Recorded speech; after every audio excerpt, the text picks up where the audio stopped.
আমাকে এখনো মিছিল টানে জয় বাংলা স্লোগানে।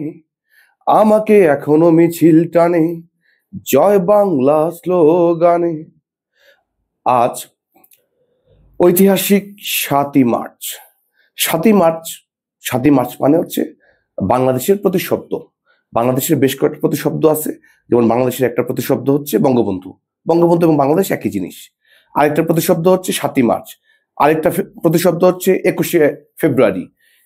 তারপরে হচ্ছে ২৬শে মার্চ। হ্যাঁ, এই দিনগুলো ১৬ই ডিসেম্বর, এই দিনগুলো এবং বঙ্গবন্ধু, বাংলাদেশ আসলে একই অর্থ, একই জিনিসের ভিন্ন ভিন্ন নাম।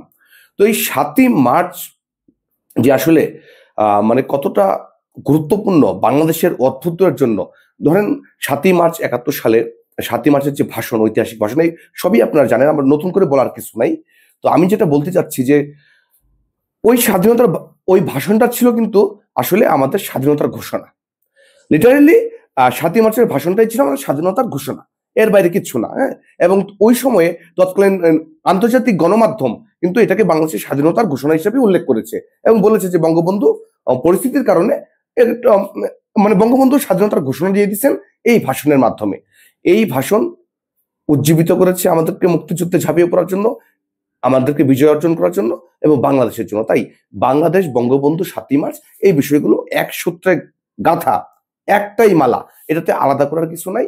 তো আমরা বিগত দিনগুলোতে দেখেছি যে যখন ওই ৭ই মার্চে এই ঐতিহাসিক ভাষণটা মাইকে রাস্তার মোড়ে মোড়ে বাজানো হইতো, হ্যাঁ, অনেকের একটু চুলকানি হইতো, কুরকুরানি হইতো, হ্যাঁ, যে এই সারাদিন একই ভাষণ বাজায়, সারা রাত একই ভাষণ বাজায়, মানে এটা নিয়ে হইতো। কিন্তু আজকে যখন হচ্ছে না, হ্যাঁ, আজকে নিশ্চয়ই আপনারা যারা বিরক্ত হইতেন, কিঞ্চিত হইলেও বিরক্ত হইতেন, হ্যাঁ, তারা কিন্তু আজকেও হয়তো অনুভব করতে পারতেছেন যে এই ভাষণটা, এই ভাষণটা আসলে আমাদের রক্তে মিশে আছে।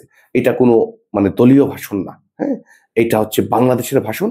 বাংলাদেশকে যারা ওন করে, মুক্তিযুদ্ধকে যারা ওন করে, বাঙালি জাতিসত্তাকে যারা ওন করে, বাংলাদেশের বাংলাদেশকে যারা হৃদয়ে ধারণ করে, তাদের জন্য এই ভাষণ। আর বিরোধী পক্ষদের কাছে তো, যারা বাংলাদেশটাই চায় নাই, তাদের জন্য তো আসলে নতুন করে বলার কিছু নাই।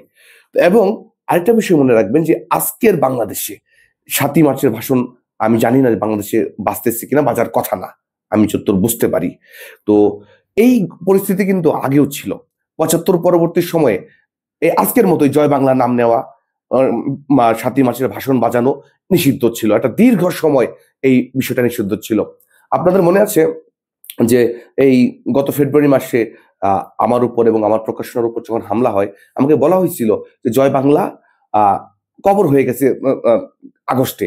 আমি বলছিলাম, আমি উত্তেজিত শান্তির ছেলেদের বলেছিলাম যে আরে টিক্কা খান কবর দিতে পারে নাই জয় বাংলা, তোমরা কে, দুধের বাচ্চা। হ্যাঁ, তো জয় বাংলা বেঁচে থাকবে, বাংলাদেশ বেঁচে থাকবে, বঙ্গবন্ধু বেঁচে থাকবে। সবাইকে ধন্যবাদ।